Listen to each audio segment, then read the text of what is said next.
আপনি কি জানেন আমাদের পায়ের নিচে লুকিয়ে আছে এক অদ্ভুত শক্তি যা এক মুহূর্তেই সবকিছু ভেঙে চুরমার করে দিতে পারে? হ্যাঁ, সেটাই হলো ভূমিকম্প। আজ আমরা জানব ভূমিকম্প কেন হয়, কতটা ভয়ঙ্কর এবং তখন কি করলে জীবন বাঁচতে পারে। ভূমিকম্প কি? পৃথিবীর বাইরের স্তরকে বলা হয় ক্রাস্ট। এই ক্রাস্ট আসলে এক টুকরো নয়, এটি অনেকগুলো বিশাল টুকরো প্লেটে ভাগ করা। এই প্লেটগুলো সারাক্ষণ নড়াচড়া করছে। যখন এই প্লেটগুলো একে অপরের সঙ্গে ঘষা খায়, চাপ জমে এবং হঠাৎ সেই চাপ ফেটে বের হয়ে আসে, আর তখনই কম্পন অনুভূত হয়, যাকে আমরা বলি ভূমিকম্প। কেন ভূমিকম্প হয়? ভূমিকম্প হওয়ার সবচেয়ে বড় কারণ হল টেকটনিক প্লেটের নড়াচড়া।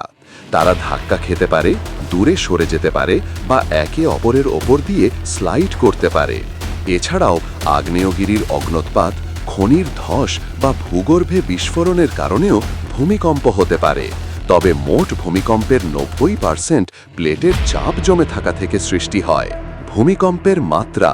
ভূমিকম্পের শক্তি মাপা হয় রিক্টার স্কেলে। 3 মাত্রার ভূমিকম্প আপনি টেরও পাবেন না। 5 মাত্রা হলে ঘর দরজা দুলতে শুরু করবে। 6 মাত্রায় বড় ধরনের ক্ষতি হতে পারে, আর 7-এর ওপরে গেলে সেখানে শুরু হয় প্রকৃত বিপর্যয়।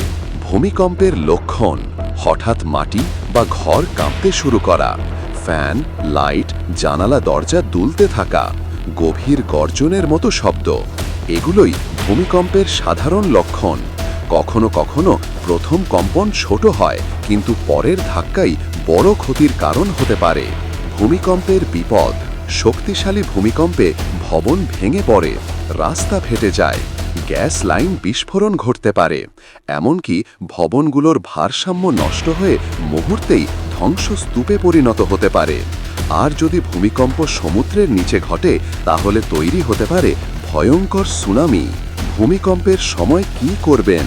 ভূমিকম্প হলে কখনোই দৌড়াবেন না, শান্ত থাকুন, নিজের মাথা রক্ষা করুন। শক্তি টেবিল বা ডেস্কের নিচে আশ্রয় নিন, হাতে মাথা ঢেকে রাখুন। লিফট ব্যবহার করবেন না। যদি আপনি বাইরে থাকেন, খোলা জায়গায় দাঁড়ান।